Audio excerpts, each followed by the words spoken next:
High all government job aspirants, welcome to my YouTube channel Zayan studies for government jobs. আজ আবার তোমাদের জন্য একটি নতুন গুড নিউজ আছে, যেটি হচ্ছে ওয়েস্ট বেঙ্গল পিএসসির আন্ডারে নতুন আবার একটি রিক্রুটমেন্ট বেরিয়েছে, যেটি হচ্ছে motor vehicles inspector non technical. সমস্ত নন টেকনিক্যাল স্টুডেন্টরা এটা অ্যাপ্লাই করতে পারবে, সাথে টেকনিক্যাল স্টুডেন্টরাও এটা অ্যাপ্লাই করতে পারবে। মানে সবাই, তোমরা প্রায় যাদের যাদের গ্র্যাজুয়েশন পাস আছে তারা সবাই অ্যাপ্লাই করতে পারবে। আমি তোমাদের ফুল ডিটেলসটা বলে দিচ্ছি কী কী লাগবে, প্রথম থেকে লাস্ট অবধি পুরোটা শুনে নেবে। তারপর যদি কারো কোনো কোশ্চেন থাকে অবশ্যই কমেন্ট করবে। ফার্স্ট দেখে নাও যে ability to read rights and speak in Bengali, Bangla তোমাকে পড়তে লিখতে এবং বলতে জানতে হবে। এবং যাদের মাদার টাং নেপালি তারাও অ্যাপ্লাই করতে পারবে, তাদের বাংলা না জানলেও হবে। এটা হচ্ছে এসেনশিয়াল, এটা চাই। তারপরে দেখে নাও কি পোস্টে তোমাদের রিক্রুটমেন্টটা হচ্ছে, সেটা হচ্ছে motor vehicles inspector non technical in the transport department under the government of West Bengal. Total number of seat হচ্ছে 66, টোটাল 66টা সিট আছে। তার মধ্যে এখানে দেখে নাও সিট ভাগ করে দিয়েছে, 6টি হচ্ছে ওবিসি এ, 4টি হচ্ছে ওবিসি বি, 14টি হচ্ছে এসসি, 4টি হচ্ছে এসটি, একটা হচ্ছে মেরিটিয়ার স্পোর্টস পার্সন এবং একটি হচ্ছে each reserve person with disability, যাদের হ্যান্ডিক্যাপ আছে তাদের জন্য একটা ফিক্সড। ঠিক আছে, তাহলে এবং বাকি যেগুলো পড়ে হলো সেই 66টার মধ্যে, সেগুলো সবই হচ্ছে জেনারেলদের সিট। জেনারেলদের প্রায় তোমার 30-35টার মতো সিট আছে এখানে। ঠিক আছে, এবার দেখে নাও স্যালারি কেমন দিচ্ছে। খুব ভালো একটি স্যালারি দিচ্ছে। স্যালারিটা হচ্ছে বেসিক পে হচ্ছে 7,100 থেকে 37,600 টাকা হচ্ছে তোমাদের বেসিক পে দেবে, এবং তার সাথে গ্রেড পে দেবে 3,900 টাকা। খুবই ভালো একটা স্যালারি তোমরা পেয়ে যাচ্ছ।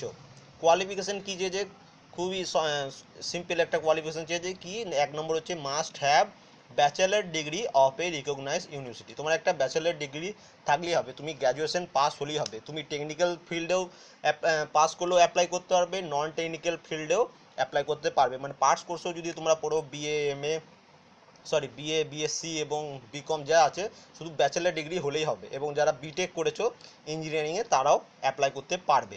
এবং সেকেন্ড এসেনশিয়াল কোয়ালিফিকেশন যেটা লাগবে সেটা হচ্ছে মিনিমাম ফিজিক্যাল স্ট্যান্ডার্ড।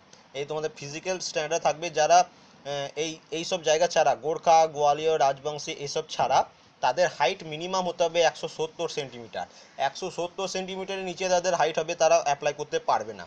তারপর দেখে নাও চেস্ট হতে হবে 86 সেন্টিমিটার, এক্সপেনশন অফ 5 সেন্টিমিটার, মানে চেস্টটাকে ফুলিয়ে তো আরও 5 সেন্টিমিটার বাড়াতে হবে। এটা একটা এসেনশিয়াল কোয়ালিফিকেশন, তোমরা আগে মেপে নেবে, যদি না হয় তাহলে অ্যাপ্লাই করার কোনো দরকার নেই। এবং এখানে বলে দিয়েছে দেখো ওয়েটটা কত লাগবে না, proportion to height and age as per medical standard. বলছে এখানে কি বলেছে, মনে করো এইটারে কারো বয়স মনে করো 25 বছর বয়স। এবার সেই 25 বছর বয়সে তার হাইট মনে করো 178 সেন্টিমিটার। 25 বছর বয়সে তার 178 সেন্টিমিটারের একটি লোকের বা একটি ছেলের যে পরিমাণ হাইট হওয়া দরকার, স্ট্যান্ডার্ড ওয়েট যেটা হওয়া দরকার, সেই ওয়েটটা হতে হবে। সেটা তোমরা গুগলে সার্চ করলে পেয়ে যাবে, কোন হাইটে কতটা ওয়েট হওয়া দরকার এবং কোন বয়সে। ঠিক আছে, সেটা তোমরা গুগলেই পেয়ে যাবে, সেটা সার্চ করে নিও। খালি তোমাদের এই দুটোর চিন্তা করতে হবে যে যেন তোমার হাইট 170 সেন্টিমিটার হয়, এবং চেস্ট 86 সেন্টিমিটার, এবং চেস্ট ফুলিয়ে আরও 5 সেন্টিমিটার যেন বাড়াতে পারো। এই দুটো করলে এবং তোমার বডি যদি ফিট থাকে, তোমার ওয়েটে কোনো রকম প্রবলেম হবে না। তার সাথে দেখেন, এবং যারা গোর্খা, গোয়ালিয়র বা রাজবংশী এবং আদার্স হিলস টাইপ থেকে, মানে পাহাড়ি এলাকায় বাড়ি, তাদের 160 সেন্টিমিটার হতে হবে, চেস্ট 81 সেন্টিমিটার হতে হবে, এবং ফুলিয়ে আরও 5 সেন্টিমিটার। এবং তাদেরও ওই সেম প্রবলেম, মানে 25 বছর বয়সে তাদের যত হাইটের উপর ডিপেন্ড করে যেটা এজ হয় সেটাই হতে হবে।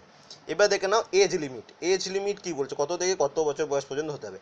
এজ হচ্ছে 18 বছর বয়স থেকে 39 বছর বয়সের মধ্যে হতে হবে। 1 জানুয়ারি 2018 মধ্যে, মানে তোমার বয়স 1 জানুয়ারি 2018 মধ্যে যেন 18 বছর হয়ে যায়, এবং 1 জানুয়ারি 2018 মধ্যে তোমার 39 বছরের উপরে যেন না চলে যায়, মানে 18 বছর থেকে 39 বছরের মধ্যে তোমার হতে হবে। এটা হচ্ছে জেনারেল ক্যান্ডিডেটদের জন্য। ঠিক আছে, পরে দেখে নাও, এবং তার সাথে দেখে নাও এখানে লিখে দিয়েছে and upper age limit shall be relaxable in respect of the candidate belong the schedule tribe যারা আছে তাদেরকেও মানে একটা এজ রিল্যাক্সেশন দেবে। কিন্তু দেখে নাও এখানে যেহেতু 39 বছর দিয়েছে, এরপরে যারা থাকবে তাদের চান্স পাওয়া খুবই কঠিন হয়ে দাঁড়াবে এই জবটাতে। ঠিক আছে, তবু তোমরা এজ রিল্যাক্সেশন পাচ্ছ। এবার দেখে নাও সিলেবাস কী বলেছে না, তোমার টোটাল দুটো পার্টে এক্সাম হবে। পার্ট 1 হচ্ছে examination shall be frame by the commission in consulted with the transport department of the West Bengal. তোমার সিলেবাস এখনও দেয়নি, এটা পরে দিয়ে দেবে। শুনে রাখো, শুধু দুটো পার্টে এক্সাম হবে, পার্ট 1 এবং পার্ট 2। পার্ট 2 এ সব থেকে সুখবর হচ্ছে শুধু এটাতে ইন্টারভিউ হবে, কোনো প্রিলিমসের পরই তোমাদের ইন্টারভিউ, কোনো মেন্স হবে না, ঠিক আছে। এবং এখানে যেটা মেন ব্যাপার সেটা হচ্ছে দেখে নাও, candidate will be called to part 2 personality test on the basis of the rank in part 1 examination. মানে পার্ট 1-এ যারা টপ থাকবে উপর থেকে, তাদের ইন্টারভিউর জন্য ডাকা হবে। তাহলে পার্ট 1-এ যারা ভালো রেজাল্ট করবে তাদেরই চান্স সব থেকে বেশি পার্ট 2-এ ইন্টারভিউ ডাক পাওয়ার জন্য। এবং ফাইনাল মেরিট লিস্ট যেটা মানে হবে, সেটা হবে পার্ট 1 এবং পার্ট 2-এ তুমি যতটা পেয়েছো সেই দুটোটা যোগ করে, ঠিক আছে। শুধু পার্ট 2 এর উপর হবে না, শুধু ইন্টারভিউর উপর ডিপেন্ড করছে না এটা।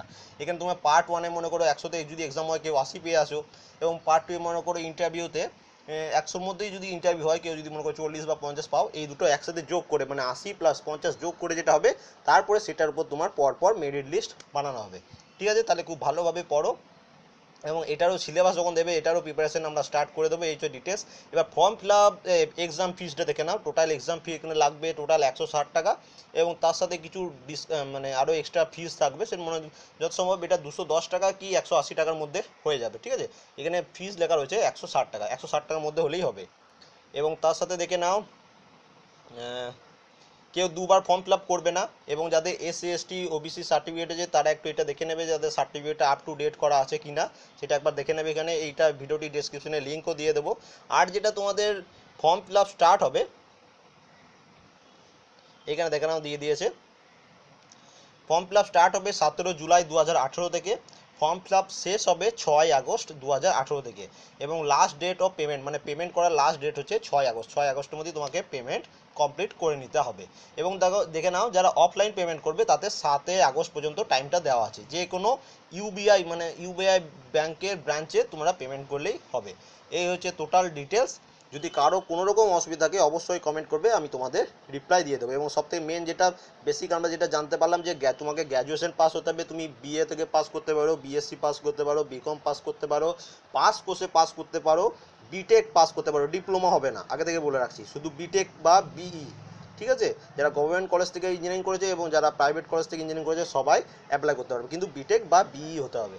এবং তার সাথে যেটা এসেন্সিয়াল সেটা তোমাকে 170 সেন্টিমিটার হাইট হতে হবে, চেস্ট 86 সেন্টিমিটার হতে হবে, বাড়ি আরও 5 সেন্টিমিটার হতে হবে, এগুলো এসেন্সিয়াল, আর কিছু দরকার নেই। এবং এজ লিমিট তোমার 18 থেকে 39 বছরের মধ্যে হতে হবে। তাহলে ফুল ডিটেলস আমরা এখানে বলে দিলাম। কারো যদি কোনো রকম এনকোয়ারি থাকে অবশ্যই কমেন্ট করবে, এবং যদি ভিডিওটি ভালো লেগে থাকে অবশ্যই লাইক করবে, কমেন্ট করবে, এবং তোমার ফ্রেন্ডদের সাথে একবার শেয়ার করে দেবে। এবং যারা আমার চ্যানেল নতুন অবশ্যই সাবস্ক্রাইব করে নেবে পরবর্তী ভিডিওগুলো দেখার জন্য। Thank you for watching.